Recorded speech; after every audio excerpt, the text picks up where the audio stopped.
Hi, welcome to another week of Fun Fact Friday. This is Lupita, licensed marriage and family therapist, and I'm working for Peninsula Center for Children and Families. As mentioned last week, I've been reading quite a bit of articles from Psychology Today, The Greater Good magazine, and other journals that have written about the top 10 tips for a successful relationship, and I've created a list of my own just utilizing that information.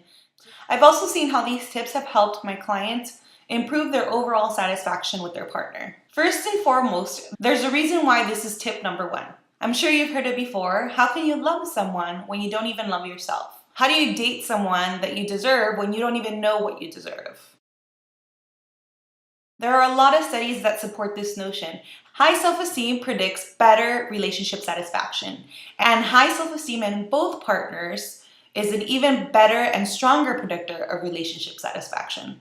If you don't feel good about yourself, your insecurities start to creep up and they start to really interrupt the relationship. It can even distort the way that you view your partner.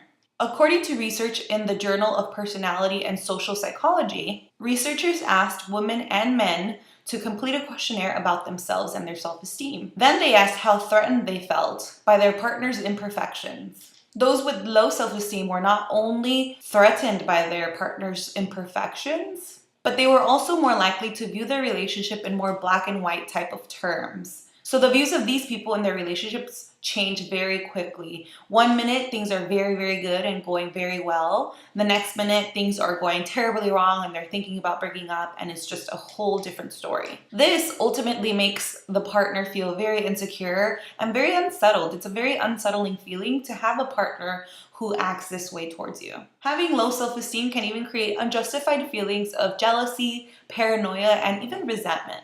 And one of the most unfortunate things that couples notice is that when a person is having low self-esteem, it can even affect their performance sexually.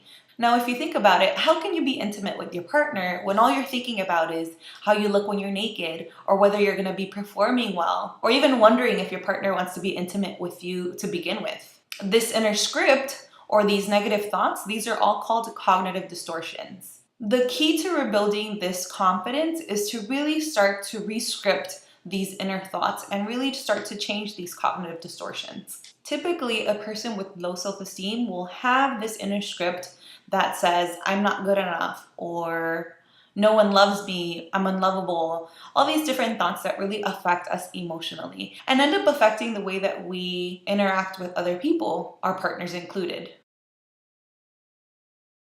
Positive self-talk is the way to go.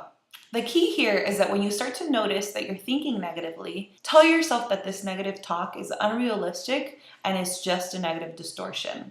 Then say something positive about yourself. The more you practice, the more you can train your brain to start thinking more consciously of these positive traits whenever you start feeling these cognitive distortions coming into play. So this in turn can help you fight off all these negative distortions that are truly just making you feel and act very cruddy towards other people. It sounds a little cheesy, but it definitely works. There's a lot of research on it. So you could start off with something that you honestly believe in, because sometimes it's really hard to find something that we like about ourselves, especially when we have such low self-esteem.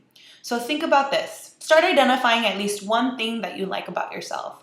Or you can even identify something that you're really good at. This is a great way to start off your morning, start training your brain, and having these conscious thoughts in your pocket in case you ever have these cognitive distortions throughout the day. And if you find yourself stuck in these negative distortions, feel free to contact us here at www.peninsulafamilies.com, or you can contact me directly at www.lupitamartineztherapy.com to set up an appointment to meet with us. And thanks for sticking around to this week's Fun Fact Friday. Stay tuned for the next tips in the weeks to come.